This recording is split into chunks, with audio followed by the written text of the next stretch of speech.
اعوذ باللہ من الشیطان الرجیم، بسم اللہ الرحمن الرحیم۔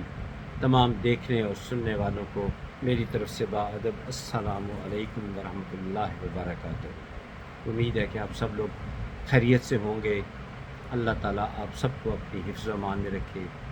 میں یہ ویڈیوز آپ کے ساتھ شیئر کرتا ہوں، پلیز آپ اپنے بچوں تک ضرور پہنچایا کریں، شیئر کیا کریں۔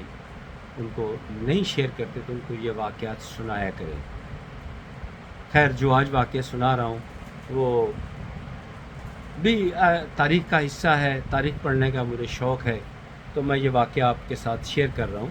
آپ نے یقینی طور پہ نام سنا ہوگا، بلکہ دو نام سنے ہوں گے، ایک شخصیت کا اور ایک واقعے کا۔ ایک الیگزینڈریا دا گریٹ، جس کو اسکندر اعظم کے نام سے جانا جاتا ہے، یونانی تھا، بیفور کرسچینی کی بات ہے۔ اور دوسرا سنا ہوگا پورس کے ہاتھی۔ تو میں یہ تھوڑا سا واقعہ آپ کو سناتا ہوں۔ واقعہ بہت طویل ہے لیکن میں مختصراً آپ کو سناتا ہوں۔ الیگزینڈریا جب میکڈونیا سے نکلا دنیا کو فتح کرنے کے لیے، تو وہ فتح کرتا کو مکمل کامیابی نہ ملتی۔ وہ اپنے استاد کے پاس آیا، استاد سے پوچھا کہ یہ کیا وجہ ہے، میری فوج بھی بڑی طاقتور ہے، دلیر ہے، ہمت نہیں ہارنے والی۔ تو استاد نے بتایا کہ تم ایک وقت کا کھانا میرے ساتھ کھاؤ۔ اس نے کہا ٹھیک ہے استاد، میرے پاس آپ تشریف لائیے۔ تو بہرحال ایک چیز سے انہیں منع کیا، اور دوسری جو خاص کھانے کا انداز تھا اس سے منع کیا کہ اسکندر اعظم پلیٹ کے درمیان سے کھانا کھا رہا تھا۔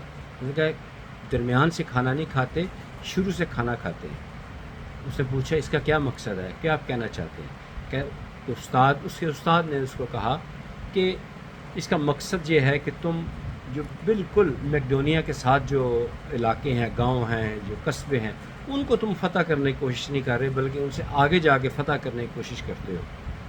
پہلے ان کو فتح کرو، پھر آگے ان کو ملا کر آگے بڑھتے چلے جاؤ۔ بہرحال اس کا سفر جاری رہا۔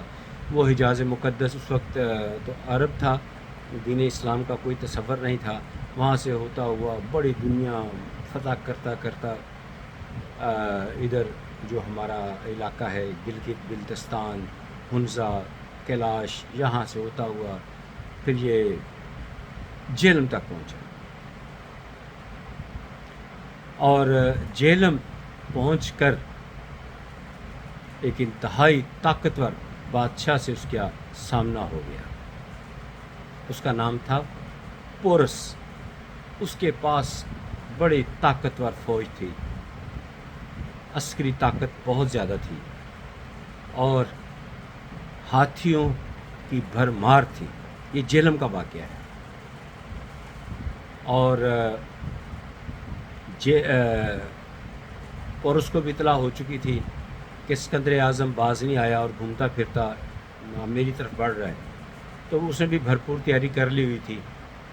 تو بڑا برا مارا اسکندر اعظم نے، معاف کیجیے گا، پورس نے اسکندر اعظم کو پہلی بڑی شکست جہلم میں ہوئی۔ اور جو اسکندر اعظم تھا وہ یہ جو جگہ ہے کھیوڑا مائنز انہیں بولتے ہیں، جہاں سے نمک نکالا جاتا ہے، یہاں پر وہاں اسے سٹے کیا۔ یہاں اس کے بہرحال یہ بھی واقعہ ہے کہ جو اس کے بیمار گھوڑے تھے اس نے ان کو چھوڑ دیا، تو لیکن وہ ٹھیک ہونا شروع ہو گئے، تب کھیوڑا مائن جو ہے وہ ڈسکور ہوئی۔ بہرحال وہاں وہ بیٹھ کے اس نے پلاننگ جو کی وہ ذرا غور طلب ہے۔ اس نے کہا کہ میں جب عرب سے آیا تھا تو عرب میں نے وہاں ایک جانور دیکھا تھا جو کافی اونچا لمبا اور تھا، وہ یعنی اونٹ کے بارے میں وہ بات کر رہا تھا۔ اس نے کہا کہ اس اونٹ ہو جتنے زیادہ اپنی فوج کے لوگوں کو بھیجا کہ جتنا بھی وقت لگے، جو بھی کچھ بھی ہو، وہ اونٹوں کو لے کر آؤ۔ اور کچھ لوگوں کو کہا کہ یہ کاٹن نہیں ہوتی، کاٹن، چمکدار کاٹن، تیز رنگ والی، یعنی پیلا، سبز، لال رنگ کے جتنے کپڑا ہو سکتا ہے یہ اکٹھا کیا جائے۔ وہ اکٹھا کیا گیا اور کچھ طویل وقت لگا، اور وہ پھر وہ جو اونٹ ہیں وہ پہنچ گئے۔ اب کمال جنگی اس کی چال تھی، اس نے وہ جو کاٹن یا ساٹن مجھے نہیں پتا، پرل وہ جو کپڑے تھے وہ اس نے سلوائے اور ہر ہاتھی کو وہ اس نے پہنائے، سوائے اس کے منہ اور یہ والے، یہ ننگے رہنے دیے، باقی پورا جسم پہ کور کر دیا سب ہاتھیوں کو اور سب اونٹوں کو۔ ادھر پورس بھی تیار تھا، اس کو پتہ تھا آ رہا ہے، میں پھر اس کو ماروں گا، لیکن حالات بدل چکے تھے۔ پورس اپنے ہاتھی اپنے مین ہاتھی پر سوار ہو کر چلا، ساتھ اس کے جو شہزادے تھے وہ تھے، اور اس کی بڑی کثیر تعداد کی فوج مقابلہ کرنے کے لیے آئی۔ تو وہاں پر اسکندر اعظم نے اپنی جو اونٹ تھے ان کو آگے کی طرف کیا۔ اب مسئلہ یہ تھا کہ اونٹ جو تھے وہ ہاتھی کو سے ڈرتے ہیں۔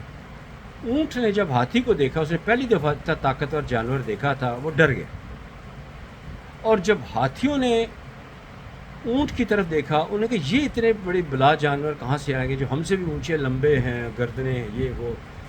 تو ڈرے بہرحال زیادہ اونٹ، اور اونٹ کی عادت ہے جب وہ خوف میں ہوتا ہے تو وہ آواز عجیب سی آواز وہ کر کے نکالتا ہے۔ کبھی کبھار ہی دیکھنے کو ملتا ہے کہ وہ ایسی آواز نکالے، لیکن جب ایک نے آواز نکالی تو سب نے آوازیں نکالنی شروع کر دی۔ اب جو پورس کے جو ہاتھی تھے انہوں نے دیکھا یہ تو کوئی بہت خطرناک جانور ہے، یہ تو ہمارے پہ چنگاڑ رہے ہیں۔ تو وہ جو سب سے بڑا ہاتھی تھا پورس کا، اس نے یکدم ٹرن لے لیا۔ جب اس نے ٹرن لیا تو اس کے جتنے بھی ہاتھی تھے وہ بھی واپس مڑ پڑے۔ جب وہ واپس مڑے تو اپنی فوج کو کچلتے چلے گئے، اور ایک بہت بری شکست جو ہے وہ پورس کو ملی۔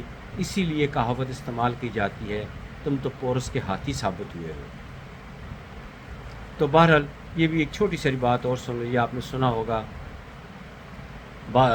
جو سلوک کرنا ہے میرے ساتھ کیا سلوک کیا جائے۔ تو یہ واقعہ ہوا جب اسکندر اعظم اپنے خیمے میں بیٹھا ہوا تھا گاؤ تکیے پہ، تو گاؤ تکیہ لگا کر بیٹھا ہے، تو اس نے کہا پورس کو میرے سامنے پیش کیا جائے۔ تو جب پورس جب داخل ہوا اندر خیمے میں، تو پورس جو تھا وہ اتنا دراز قد تھا اور بڑا طاقتور انسان تھا، وہ خیمے میں بڑی مشکل سے داخل ہوا۔ تو اسکندر اعظم جو تھا وہ دبدبے کا شکار ہو گیا، بلکہ وہ ایک دفعہ تھوڑا سا ہلا بھی، اسے کون ہے یہ؟ میں کہا یہی تو پورس ہے۔ اچھا یہ پورس ہے؟ میں نے کہا بول۔ وہ بلکہ حیران ہوا، جس کے سارے بیٹے مارے گئے، سلطنت چھن گئی، اور پھر وہ اتنی طاقت کے ساتھ کھڑا ہے، ہمت اور حوصلے کے ساتھ کھڑا ہے۔ اس نے پوچھا بول تیرے ساتھ کیا سلوک کیا جائے؟ تو پورس نے جواب دیا جو بادشاہوں کے ساتھ کرتے ہیں۔ یہ واقعہ، یہ گفتگو پورس اور اسکندر اعظم کے درمیان ہوئی تھی، یہ بھی یہ ذہن میں رکھیے۔ جب یہ کہا تو اسکندر اعظم نے کہا وہ تو میں اپنی مرضی سے کروں گا، پھر بھی میں پوچھ رہا ہوں بول تیرے ساتھ کیا سلوک کروں؟ اس نے کہا میں اپنے سوال کا جواب پہلے ہی دے چکا ہوں، جو بادشاہوں کے ساتھ کرتے ہیں۔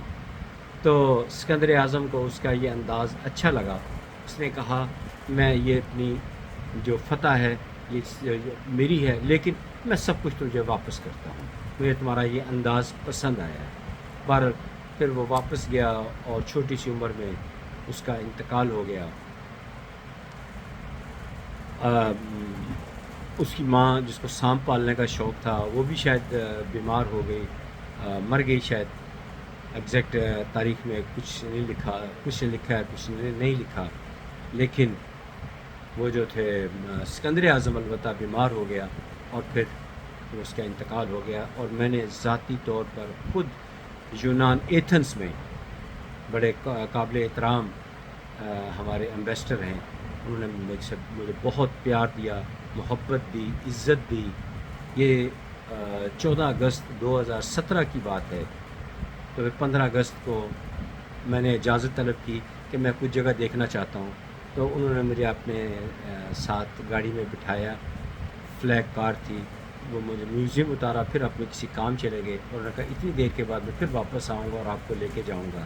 تو پھر میں وہاں داخل ہوا تو سب سے پہلے جو اسکندر اعظم کے استعمال کی ایک گھوڑی جو تھی اس کو سٹف کر کے وہاں آغاز میں ہی رکھا ہوا ہے۔ یہ ایک واقعہ تھا جو میرا سنانے کو دل کر رہا تھا۔ اس میں صرف اتنا سا سبق ہے کہ اپنے ہی اپنوں کو نقصان پہنچاتے ہیں، اس لیے تنزیہ کہا جاتا ہے، اور تو پورس کا ہاتھی ثابت ہوا۔ تو بہرحال اپنوں پہ بھی اعتماد کریں تو سوچ سمجھ کے کریں۔ حضرت علی کرم اللہ وجہ کا قول پتہ نہیں یہاں پر مصداق ہے کہ نہیں، جس پر احسان کرو اس کے شر سے بچو، اپنے ہی اپنوں کو نقصان پہنچاتے ہیں۔ احتیاط کی ضرورت ہے۔ بہرحال اصل چیز اگلا جہاں ہے، دعا گو رہیں کہ اللہ تعالی ہمارا اگلا جہان اچھا فرمائے، کوئی دکھ تکلیف اللہ تعالیٰ نہ پہنچائے، نہ قبر میں نہ اگلے جہان میں۔ اللہ تعالیٰ سب کے لیے آسانیاں، سکون اور راحت عطا فرمائے۔ آمین ثم آمین۔ اگلی ویڈیو تک اجازت دیجیے۔ خدا حافظ۔ السلام علیکم ورحمۃ اللہ وبرکاتہ۔